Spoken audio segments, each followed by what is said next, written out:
know the female orgasmic process? Female biology. The feeling of orgasm is both psychologically and biologically intricate. It's not the same for every woman, but eventually, most of them will experience orgasm. Orgasm is a response that can be triggered by a wide variety of stimuli, including visual, vaginal, and stimulation of the erogenous zones.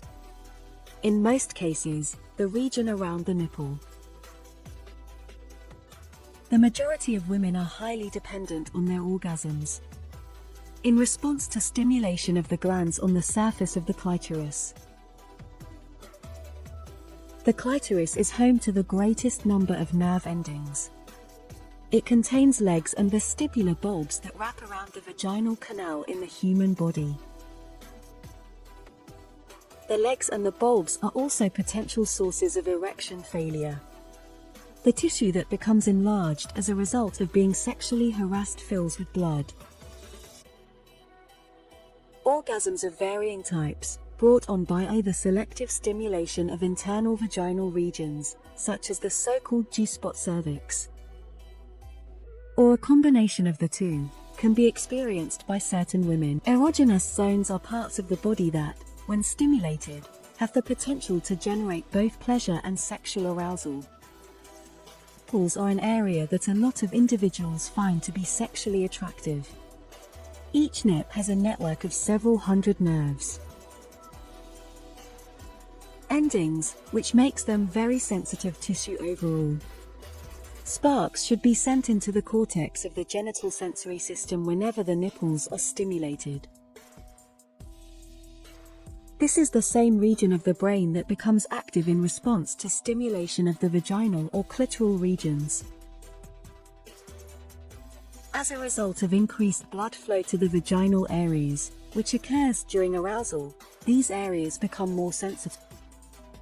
When a person becomes more aroused, their heart rate and their respiration rate may also quicken.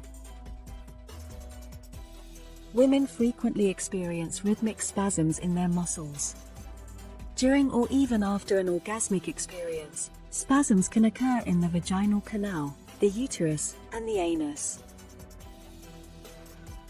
The duration of a contraction ranges anywhere from 1 to 17 seconds on average.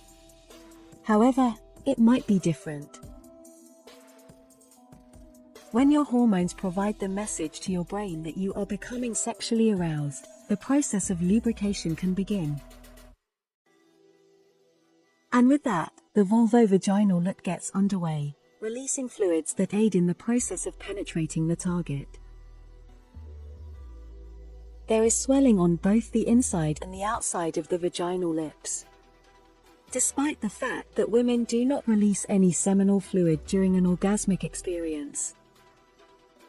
During orgasm, women eject from the urethra a fluid that is a combination of their urine and the secretions of glands in the skein.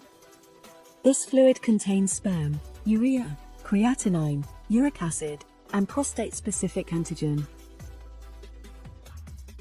When used during or after pregnancy or menopause, hormonal birth control may produce some side effects. It is difficult for women to feel wet, and intimate encounters can be excruciatingly uncomfortable. Without inquiring with her, it is not possible to determine whether a woman has had an orgasm or not. Both the body and the mind are involved in the experience of an orgasm. Some women may need to be loved as well. A history of poor physical and mental health is linked to a history of sexual abuse and abortion.